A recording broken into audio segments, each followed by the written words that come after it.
Who this?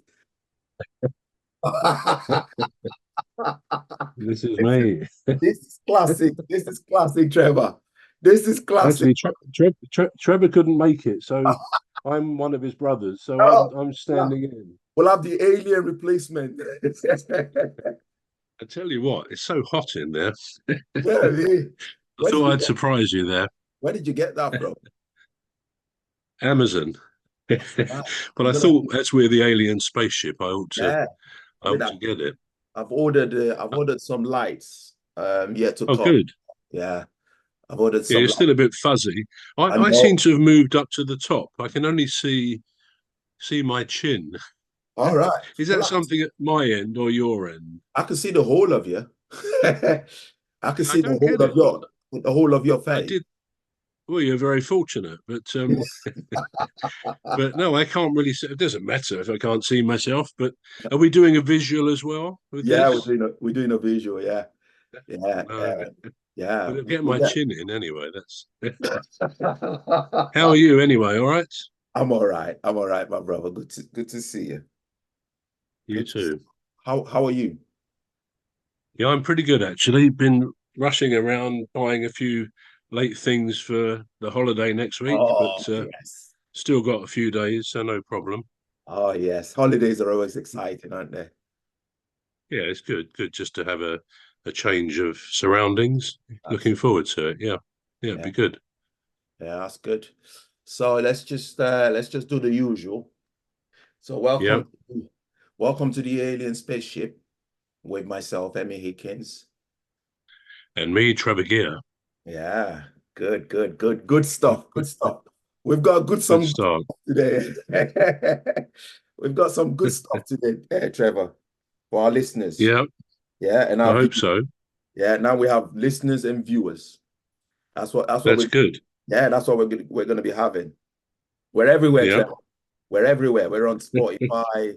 We're on Spotify. We're on Audible. I didn't know we'd get on well, Audible. Yeah, we're on Audible and we're on iHeartRadio.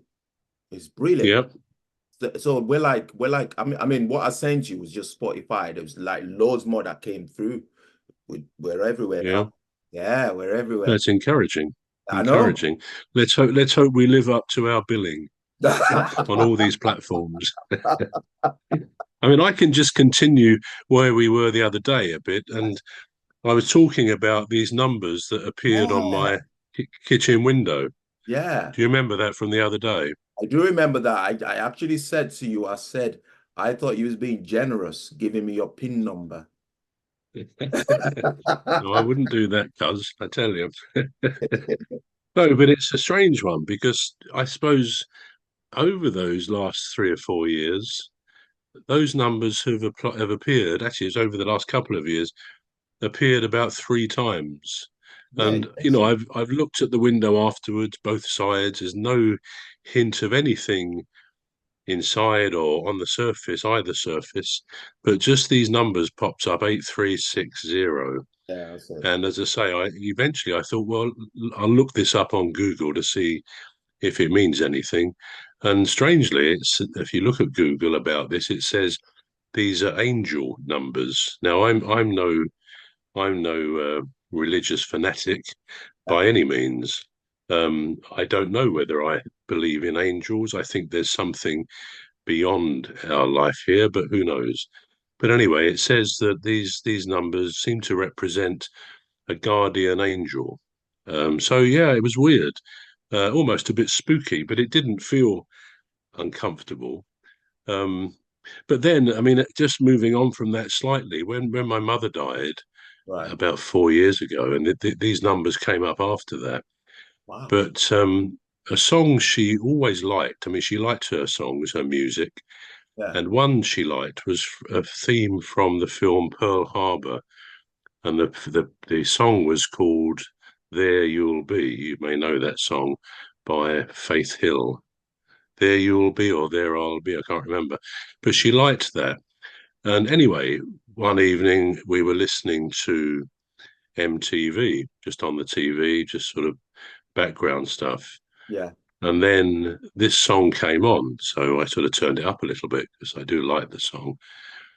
And then after, I don't know after how long, but probably a minute or two, the television went off completely, just completely went off, no sound.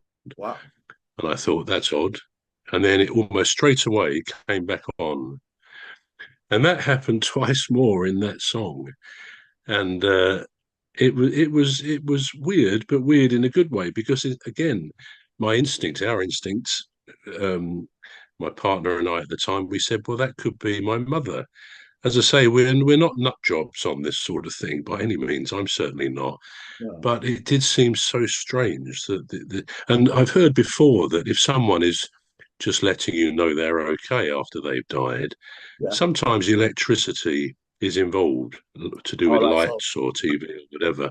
kind of like a So yeah, song. that was very strange, Yeah. very strange. Wow.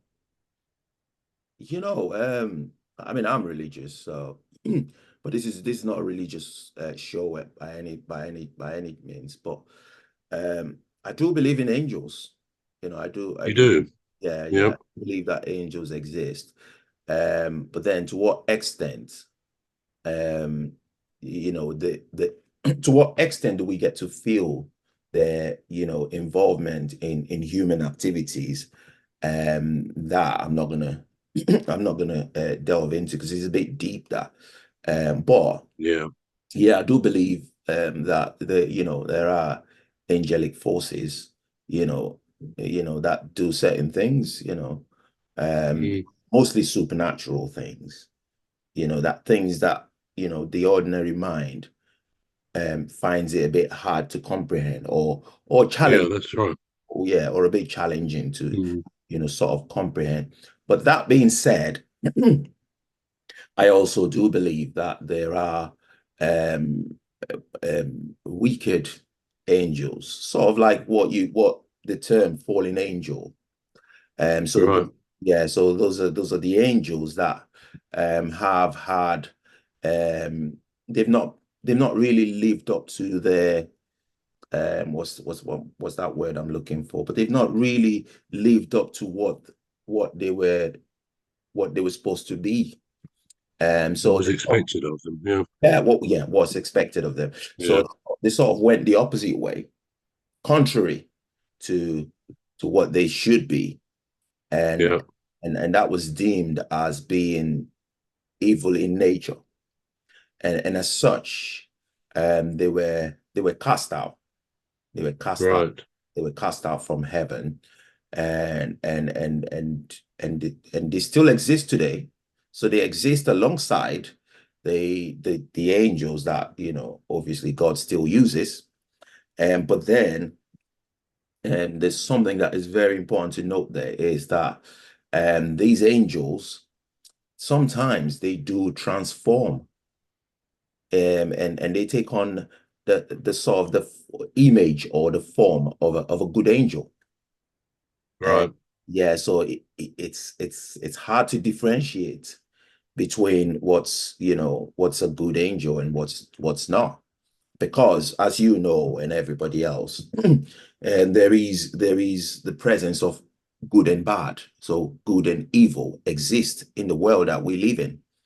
And that's why Yeah. you have things like people just going off the rail and doing horrendous things like serial killers, serial rapists, and all that, and things that are not in not compatible with the human nature, or the human way of doing things, which is up for debate anyway. But yeah, but that's it about the angelic involvement. So one has to be careful, you know. Yeah. Yeah. Yeah, one has to be careful not to be listening to, because you do get people that have committed heinous crimes, and you'd hear them say, "Well, you know what? God told me to do it," uh, Mm. and you think, well, God is not associated with evil. So how could God have told you to kill somebody else and drink their blood, for instance, or do something that is in or something that something that is how's that word what's that word I'm looking for? But like chop up people's body parts or something, or do something, I don't know. we get, yeah, we're getting I a know. little bit heavy on that. I I think, I know. mean, it is an interesting subject, of course, and at the end of the day, I suppose we either have a measure of faith or we don't. That's all we can have. But I think a question that has always troubled me, if that's the word, Yeah, is if we were created by a God in perfection, yeah, then how come evil has manifested itself in humanity?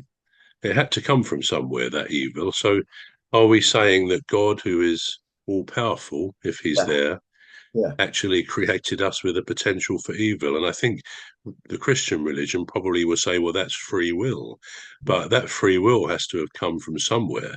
yeah, So I think it's the problem of human suffering yeah, is the one I find difficult to relate to a loving God. Now, that doesn't, in my mind, mean there isn't a God. yeah, I think we're probably, like goldfish swimming in the tank of life with that limited understanding, and we don't begin to see the whole picture. yeah, But it is a mystery to me yeah, why some people in life go through awful suffering and others don't. But yeah. there we are. That is life, isn't it?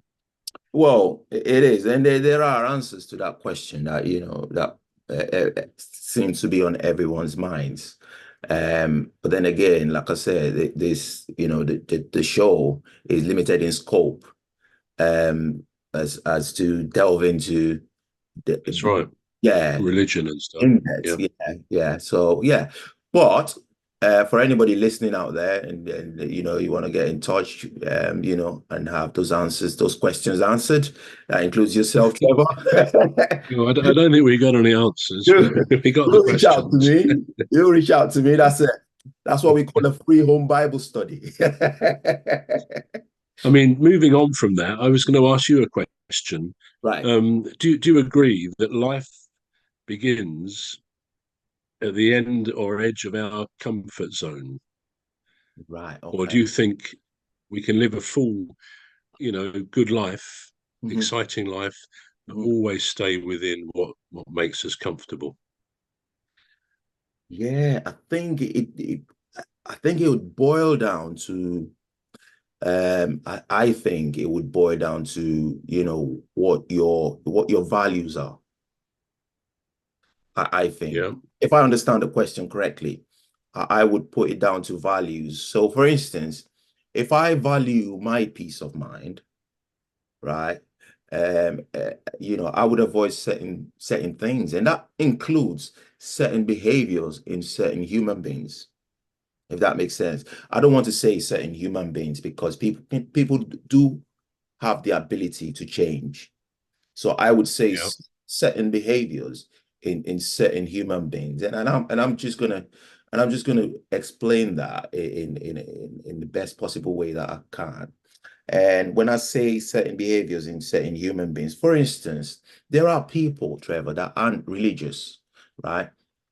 But they would they don't like people swearing, so yeah. they prefer to not listen to that, not listen to that sort of language, so to say. And as such, they would choose not to associate with certain people that have a certain way of speaking, if that makes Yeah. sense. Yeah. And that's what I'm saying. So that's what I'm saying. It boils down to the individual values. And values, as you know, Trevor, they shaped, aren't they? So values are shaped by a lot of factors. So Yeah. uh, some of the factors are environmental factors, which is your upbringing, really, and some are social factors. So if you're under peer pressure, some people would behave in a way that they usually do not behave when they're under peer pressure. Right. Yeah, so some people, you might be among people that smoke, and they say, well, why don't you smoke? And for fear of not fitting in, you might succumb to the pressure.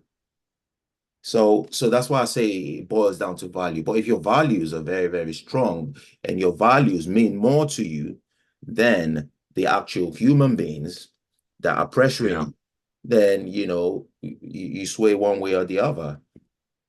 So I don't know if that answers the question. Boy, Well, I think it's really, it's about stepping outside and trying things which we perhaps wouldn't normally do. I mean, for example, you said the other day that you don't like flying. Now, you gave me the impression that you were a bit scared of flying, as yeah. millions of people are, I have to say. And I don't find it a piece of cake myself, but I do it because I like to travel sometimes. And also, it gives me a sense that when I step into an aeroplane, Yeah. I'm stepping outside of my comfort zone because life generally is we make sure we do the things that satisfy us and so on. But that's really the base of my question. The basis of my question is: All right. Yeah. would you say you often or sometimes do things which initially you might be uncomfortable about, but then like so often happens, we realize, wow, this is much better than I expected because we're outside of the usual comfort zone we live in. Right. Yeah. I would actually say that actually because Um, usually I wouldn't go ice skating, roller skating, or anything that is remotely dangerous. You know, I would think twice about climbing a ladder unless it was like really safe to climb. A scaffolding is a no-no, although I've been in the building trade Yeah. for some time. But I still would avoid it if I could. Um, but just thinking about what you said, stepping outside your comfort zone. There's been once or twice that I have stepped up outside my comfort zone, and it wasn't so bad. And I'll tell you when, and I'll give you the example. It was when I went to a theme park, right? So I'd go to a theme park, but I'd avoid the rides. And it sort of defeats the aim of going to a theme park. You know what I mean? It's like you go to this theme park just to look at the rides. And Yeah. yeah, and I was pressured by friends. It was like, oh yeah, why have you come? I'm like, yeah, I've just come so I can spend time with you. Yeah, just try this one. And there's this one that I tried, and the thrill of it overwhelmed the fear. So that was one instance where I actually stepped out my comfort zone and I Right. enjoyed it. I did. Yeah. But that often happens, doesn't it? But again, it doesn't always work. I just came to mind then when my boy Paul was young, a few years ago. Right. We went to stay with some friends in Baltimore, or just outside Baltimore in the States.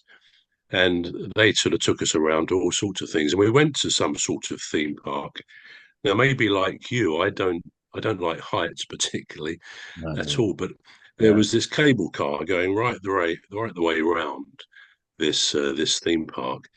So of course, I took Paul and my wife. Then she took Angela, my daughter. So they were in front, Angela and Marion, and Paul and I then got on. And I said about electrical things happen sometimes, but they were quite a long way ahead of us. But we saw them eventually come down and off they got. At which point the whole thing stopped.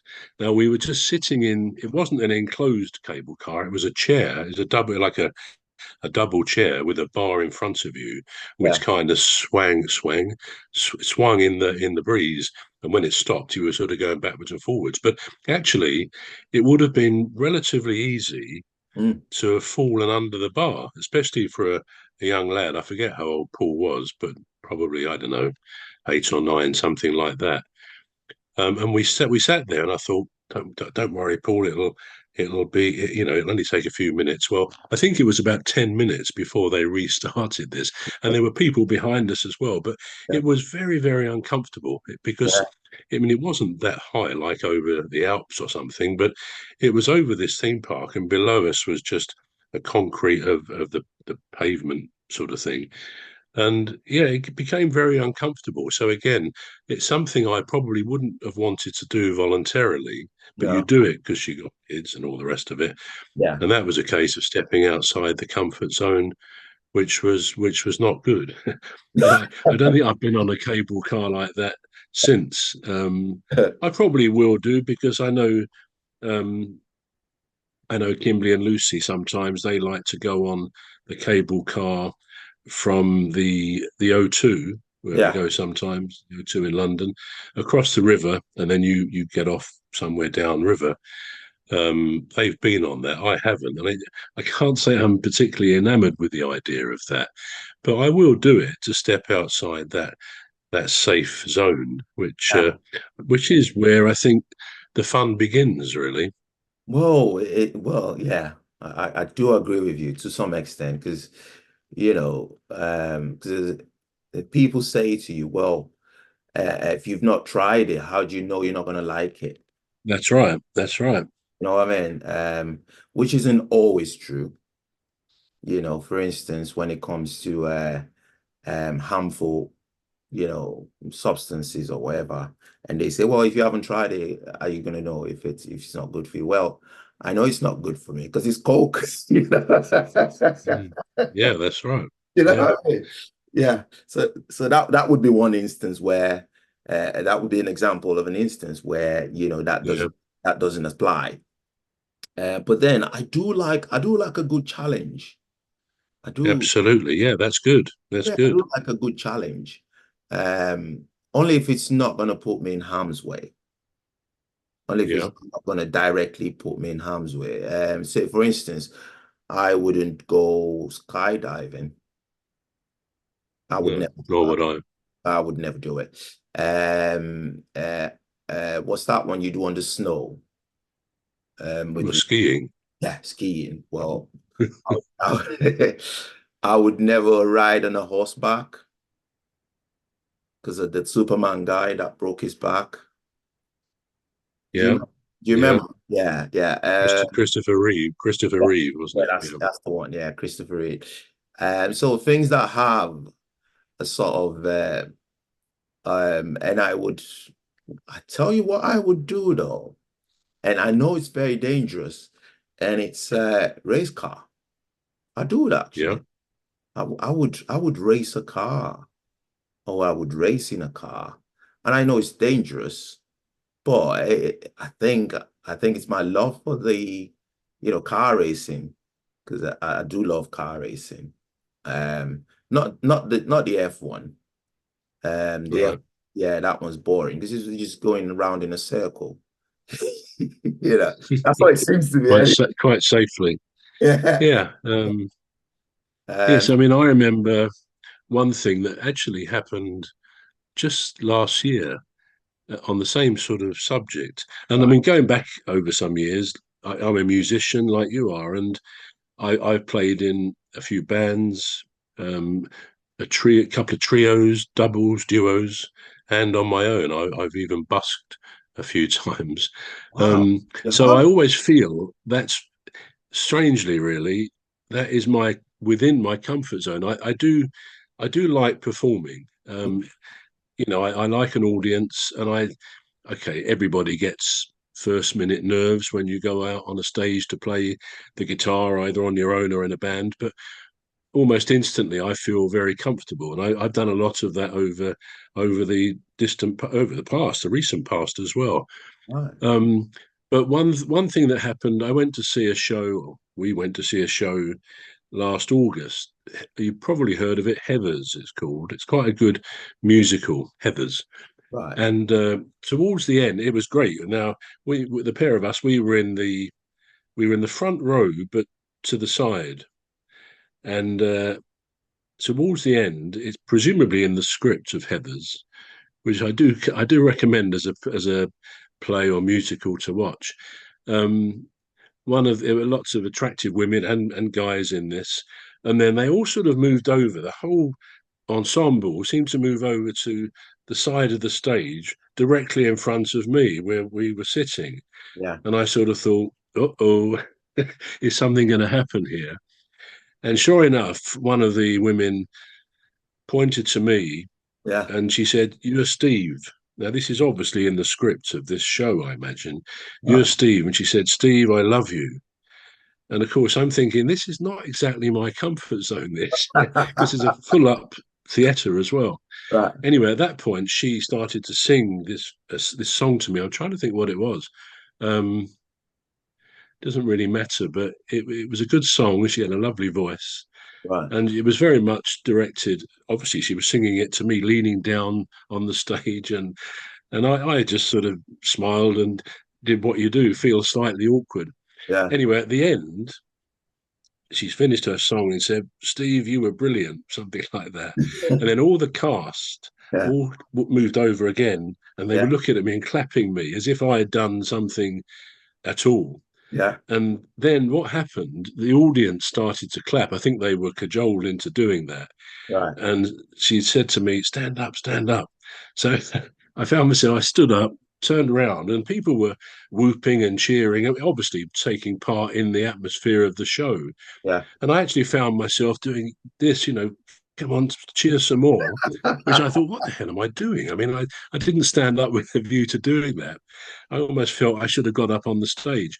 But I think the point was, I did.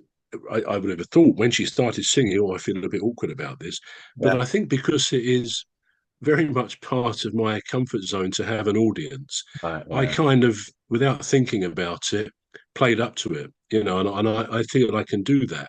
Yeah. Whereas, yeah, I mean, like probably like most of us, I can be quite a shy person. I probably always have been, and although I like a party as much as anybody else, but on occasions, I suppose, depending on who you're talking to, if you're in a group of two or three, the small talk can get a little bit difficult. It's Yeah. not always easy to sort of come up with things, although I always I always think I do probably tend to talk too much anyway, maybe as a defense mechanism. So I'm never really short of something to say, but certainly I'm much happier Yeah. facing an audience, usually with my guitar, the sort of piano, playing to them. And I suppose that's why I persevere like I do with my music, my songwriting, and so on, because I have that always that constant urge to want to perform my songs publicly and so on. So yeah, sometimes you don't think something's going to be. I mean, I thought that would be really awkward and embarrassing when she picked, to be picked out in a show, a theatre, or whatever by the person on the stage can be a bit stressful. But it Yeah. turned out not to be. It was absolutely something I relished. So yeah, it was an example of being still within a comfort zone. Yeah. They always say when you go to a comedy show or a stand-up comedy show, don't sit in the front seat because you get picked on. I think, I mean, I can't remember the rights of that. This was only last August, I think, and it's a local theatre, but it's quite a big theatre. And I don't recall specific. I don't even know whether it was me who bought the tickets, but yeah, I don't think I would normally go to the front, but not because I don't want to be picked on. I think it's quite fun, and I mean, in fact, my Lucy, she Yeah. actually loves if we take her to the theatre, and Kimberly as well. Kimberly really wouldn't want to be picked on in the front row, but Lucy loves it, and she has been chosen. She was selected in a show at Guildford, um, again a year or so back, something called "When Magic Goes Wrong," and it was an excellent show to watch. But she was pointed to at one stage and sort of wandered up onto the stage, and she was very much in her element. But again, she's doing her performing arts, so I think it's Yeah. up her street. Yeah. So Yeah. yeah, she was Yeah. good. She was good. That's right. You mentioned that this is very important. This is very it's very important, Trevor. You mentioned that you've done basking before. If Yeah, I have. wow.